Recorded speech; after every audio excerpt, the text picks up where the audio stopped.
Innal hamdalillah nahmaduhu wa nasta'inuhu wa nastaghfiruh wa na'udzu billahi min syururi anfusina wa min sayyiati a'malina. May yahdihillahu fala mudilla lahu wa man yudlil fala hadiyalah. Asyhadu an la ilaha illallah wahdahu la syarika lah wa asyhadu anna Muhammadan abduhu wa rasuluh. Allahumma shalli ala Muhammad wa ala alihi wa sahbihi ajmain. Ya ayuhan nas ittaqullaha haqqa tuqatih wa la tamutunna illa wa antum muslimun. Qala Allah Ta'ala fil Qur'anil Karim, a'udzu billahi minasyaitonir rajim. Al yawma akmaltu lakum dinakum wa atmamtu 'alaikum nikmati wa raditu lakumul Islam madina. Jamaah rahimallah, alhamdulillah, senantiasa kita panjatkan syukur kita kepada Allah Subhanahu wa taala atas begitu banyak nikmat yang kita sadari ataupun tidak kita sadari dilimpahkan kepada kita semuanya. Kita nyaman hidup di negara yang kita cintai ini, bisa menyiapkan diri untuk berbuat aktivitas apapun, bisa tidur dengan nyenyak.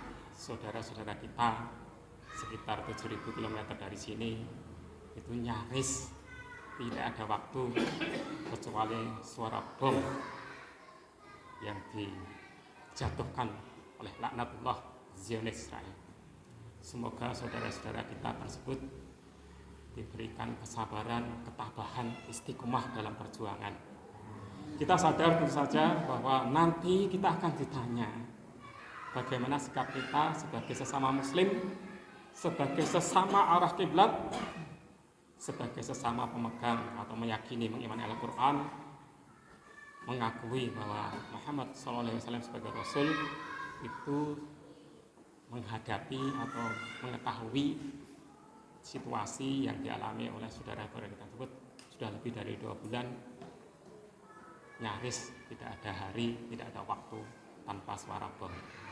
Salam dan salawat diminta semoga dilimpahkan kepada junjungan kita khairul ummah Nabiullah Muhammad sallallahu alaihi wasallam beserta para sahabat-sahabat setianya, para pengikut-pengikutnya kemudian yang telah memperjuangkan dinul haq ini sehingga pernah tampil dalam masa keemasan cukup lama, sebetulnya 7 abad, dari Andalusia sampai Baghdad, dan sebetulnya menurut info juga sampai ke negara kita.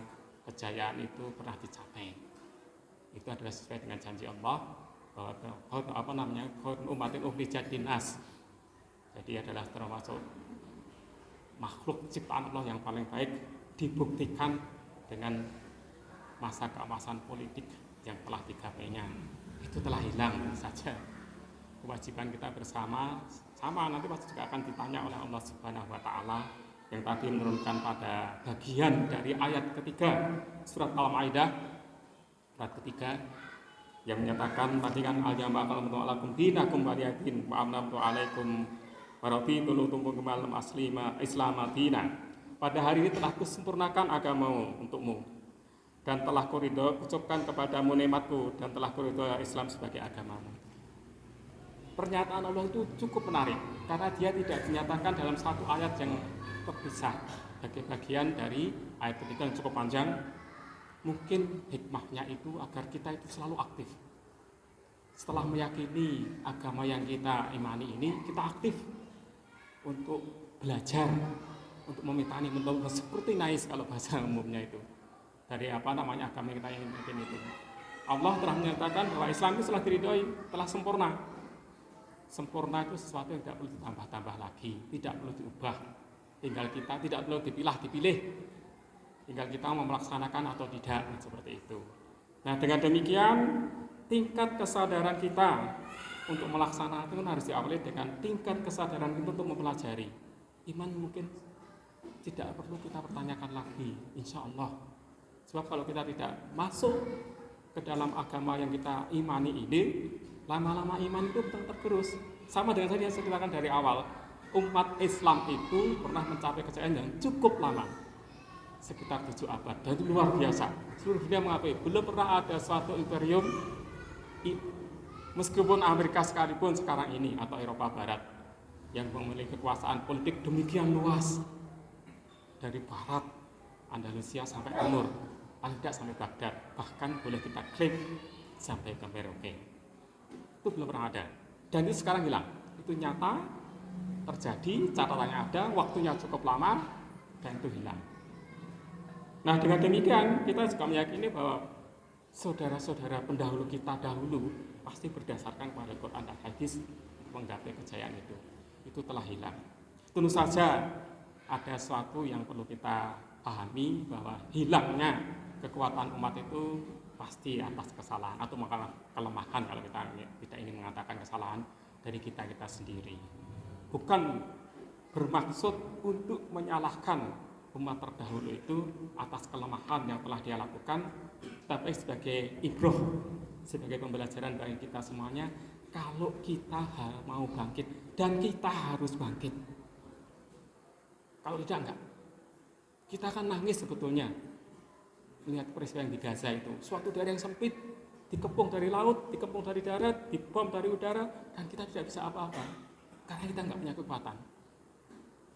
Itulah barangkali sesuatu yang perlu kita sadari bersama.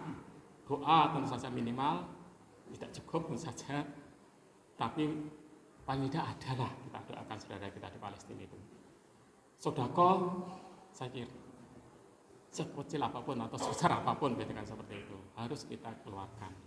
Kadang-kadang kita punya cadangan di saldo rekening sekian. Untuk apa? Seringkali kan untuk jaga-jaga. Kalau Allah telah menjaga kita,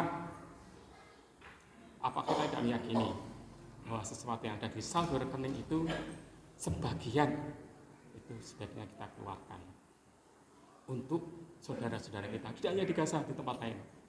Jamaah rahimahullah, hal lain yang perlu kita pahami, biasanya kan di bulan Desember ini, di akhir tahun, itu ada dua hal yang seringkali sedikit banyak mengganggu ketenangan kita. Yang pertama, hari ini. Hari ini kan sebagai hari ibu. Kenapa harus hari ibu sih? Seperti itu. Nah, seolah-olah kan peran ibu, kalau dari segi statistik kan kira-kira setengah manusia yang ada di dunia itu kan perempuan. Allah itu kan menciptakan itu kan selalu berpasang-pasangan. Secara statistik separuh lah. Jadi kalau penduduk dunia saat ini katakanlah 7 miliar, ya 3,5 miliar itu perempuan. Nah, tapi kenapa secara khusus harus diperingati? Nah, di dalam kenyataannya, ibu itu kan mendapatkan suatu oppression, tekanan, pembatasan, terus kemudian dan sebagainya, jenis-jenis hal-hal yang negatif terhadap kaum perempuan itu. Amerika sekarang boleh berkuasa negara demokrasi dunia, tapi 1 abad setelah deklarasi, setelah mahasiswa, setelah paham laki-laki itu boleh masuk perguruan tinggi, perempuan itu boleh jadi mahasiswi. Swiss yang dikenal sebagai negara yang sejahtera dan sebagainya, itu baru tahun 1976 perempuan itu punya hak pilih. Jadi opresi atau tekanan terhadap kaum perempuan itu sejarahnya ada di mereka. Mereka kemudian mengeneralisir, menganggap bahwa opresi atau tekanan pemasungan terhadap perempuan itu terjadi di mana-mana. Nah, kalau kita lihat di dalam agama kita, di Islam, itu kan perempuan dan laki-laki itu kan punya hak dan kewajiban masing-masing. Ar-rijalu qawwamuna 'alan nisa. Laki-laki itu pemimpin bagi perempuan. Pemimpin dalam hal ini tuh dia punya tanggung jawab. Kalau seorang laki-laki dan perempuan kemudian menikah, tanggung jawab dari nafkah itu ada di pihak laki-laki, bukan di pihak perempuan. Perempuan boleh aja berkontribusi, tetapi nanti yang ditanya oleh Allah Subhanahu wa Ta'ala itu bagaimana peran suami itu dalam menafkahi istrinya. Nah, dengan demikian kalau kita lihat juga di surat An-Nahl ayat 97, A'udzubillahi minasyaitonirrajim, man 'amila shalihan min dzakarin aw unsa wa huwa mu'minun falanuhyiyannahu hayatan thayyibah wa lanajziyannahum ajrahum bi ahsani ma kanu ya'malun. Ayat tersebut itu memberikan suatu statement bahwa baik laki-laki atau perempuan yang penting adalah salihah, dia beriman, maka Allah akan memberikan suatu penilaian yang sama saja.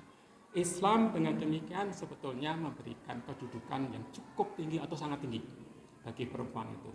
Suatu saat ada wartawan dari BBC, kemudian dia pergi ke Afrika, ke salah satu negara yang mayoritas Muslim, Kan selalu dalam bawah sadarnya orang-orang barat itu mengatakan perempuan di negara-negara muslim itu pasti mendapatkan pemasukan, mendapatkan tekanan dan sebagainya. Sebagai kelompok yang disingkirkan saja.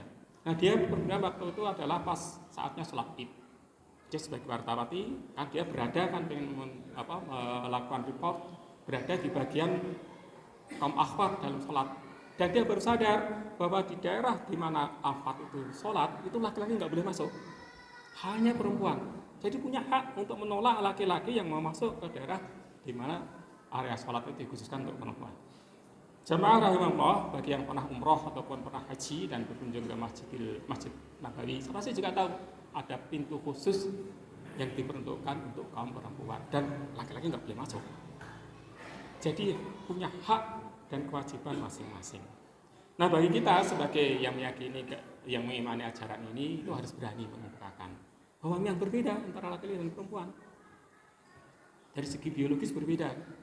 Yang sekarang dobrak-abrik, mungkin sehari atau 2 hari yang lalu, itu adalah kaitannya dengan LGBT. Sebenarnya kan tinggal umat Islam atau agama Islam dan sedikit banyak Katolik sebetulnya. Tapi sayang, 2 hari yang lalu Paus sudah menyatakan gereja boleh memberkati pernikahan sesama jenis. Jadi tinggal kita umat yang membela ajaran yang kita imani ini. Jamaah rahimahullah. Nah, dengan demikian bagaimana kita mengenai Hari Ibu? Nah, dengan demikian sebagai suatu kejadian nasional itu kan diawali oleh adanya Kongres Wanita atau Perempuan Indonesia lah zaman istilahnya. Yang kedua tahun 1928 atau 48 saya lupa di Bandung. Dan kemudian yang dinyatakan oleh dekret presiden sebagai hari Ibu. Tentu saja Rasulullah juga pernah ditanya oleh sahabat, ya Rasulullah, kepada siapa kami harus bakti? Jawabnya kepada ibumu. Setelah itu kepada siapa lagi ya Rasulullah? Kepada ibumu. Setelah itu ya Rasulullah, kepada ibumu. Baru setelah itu kepada ayahmu. Jadi bakti kepada ibu di dalam ajaran yang kita imani itu adalah 3 kali bakti kita kepada ayah. Itu bisa diimplementasikan macam-macam. Kalau kita memberikan hadiah kepada ibu, memberikan kue katakanlah gitu, itu kepada ibu itu harganya 3 kalinya yang diberikan kepada ayah. Kalau kita yang di luar kota, ayah dan ibu kita masih ada, kita telepon kepada ibu itu 3 kali frekuensinya dibandingkan telepon kepada ayah, dan sebagainya. Jamaah rahimahullah. Nah, dengan demikian implementasi ajaran mulia dari agama Islam itu siapa? Ya kita umat Islam. Manifestasi ajaran itu dibuktikan, ditunjukkan oleh mereka yang mengimaninya. Kita harus berani. Setelah kita meyakini sebagian dari An-Nahl 97 dan hadis Rasulullah tentang pertanyaan seorang sahabat kepada siapa yang bersangkutan harus berbakti, itu harus kita tunjukkan. Yang kedua yang ingin saya sampaikan adalah kaitannya dengan tanggal 25. Itu juga sudah menjadi suatu PR bagi kita semuanya yang kaitannya dengan hari Natal. Kalau tidak salah kan dulu MUI waktu dipimpin oleh Buya Hamka sudah mengeluarkan fatwa yang sekarang ya seringkali ada pendapat ini itu dan sebagainya. Nah, kita sebagai umat Islam masa tidak percaya kepada Buya Hamka sih? Sebagai ulama yang autodidak tapi diakui kepakarannya oleh umat Islam seluruh dunia. Dan dia menyatakan tidak boleh. Hukumnya adalah haram. Nah, dengan demikian tentu saja ketidakyakinan itu selalu ada. Bagaimana kita tetap menjalin silaturahmi dengan saudara sebangsa setanah air yang kebetulan yang bersangkutan mereka itu memilih akidah yang lain, tetapi tetap bahwa akidah yang kita imani itu tidak bisa dikompromikan. Rasulullah berpesan, man tasabbaha biqaumin fahuwa minhum. Siapa yang meniru-niru atau yang melaksanakan suatu kaum itu dia kelompok dari kelompoknya. Jadi kalau ada kaum yang lain itu mengucapkan selamat, nah terus kemudian ikut selamat, ini hanya di lisan saja itu nggak bisa. Tadi man tasabbaha biqaumin fahuwa minhum.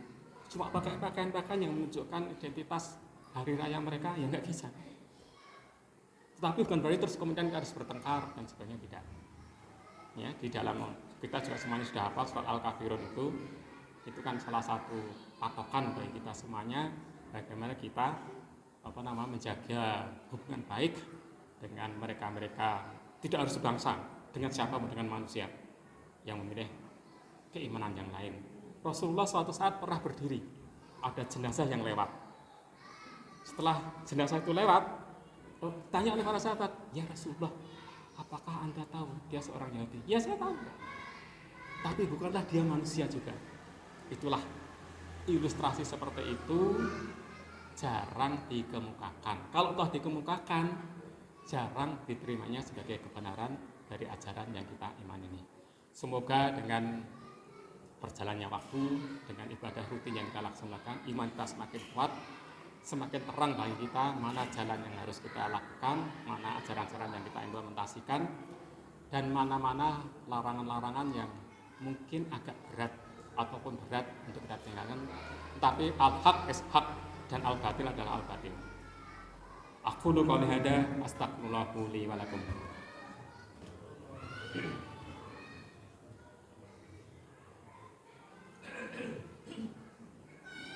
Alhamdulillahirabbil alamin wal 'aqibatu lil muttaqin. Asyhadu an la ilaha illallah wahdahu la syarikalah wa asyhadu anna Muhammadan abduhu wa rasuluh. Allahumma shalli ala Muhammad wa ala alihi wa sahbihi ajmain. Ya ayyuhalladzina amanu shallu alaihi wa sallimu taslima.